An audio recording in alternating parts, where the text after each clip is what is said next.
the other side of that is the labor side. So the labor side gets a little bit more tricky based on all of the different aspects of the project and everything you're looking at.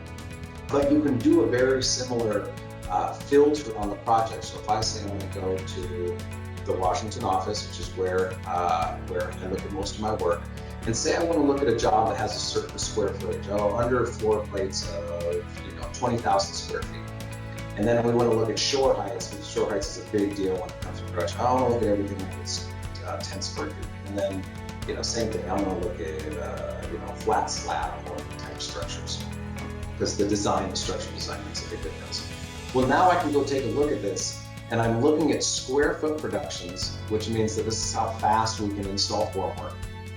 Based on the variables that we have in the system for years ago, for information years ago. And again, the costs come from Sage, the actual costs come from Sage.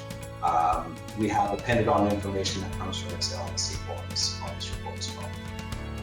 But what we've done is we've created a process around making sure that these averages that we're looking at, this 25.4, is basically integrated into our estimates with the same justification. If you're going to bid a job and you're going to look at something from a pre-con standpoint, you need to make sure that you have justification on what your overall production rates are for that same type of formwork. So, for example, I showed an example here.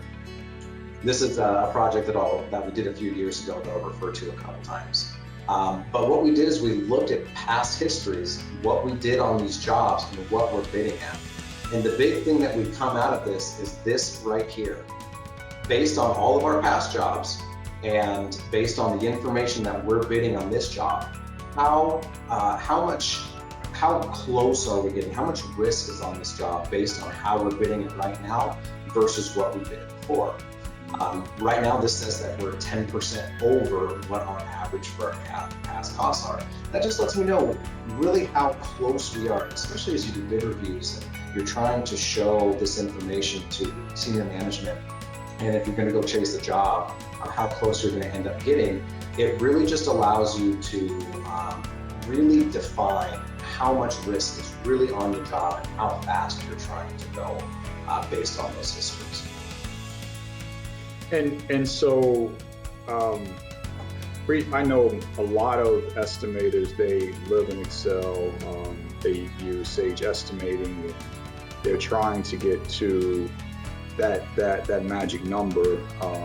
Before, I would assume that the process was different for a lot of estimators within McClone. Now, do you have like the estimators using this, or is it still somewhat of a...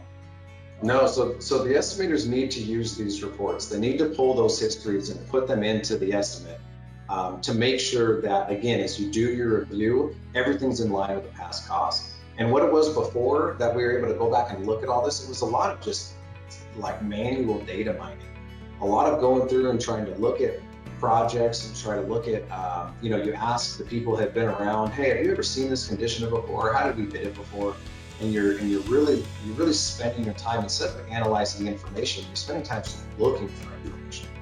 Yeah. So having, that standardization that we talked about before, to be able to take a process and as a group decide what's the best process to make sure that we're covering our risk, bidding whatever it may be, plywood or labor, whatever it may be. There's a unified process to where we're pulling actual costs, putting them into a standardized format that you compare against how you bid.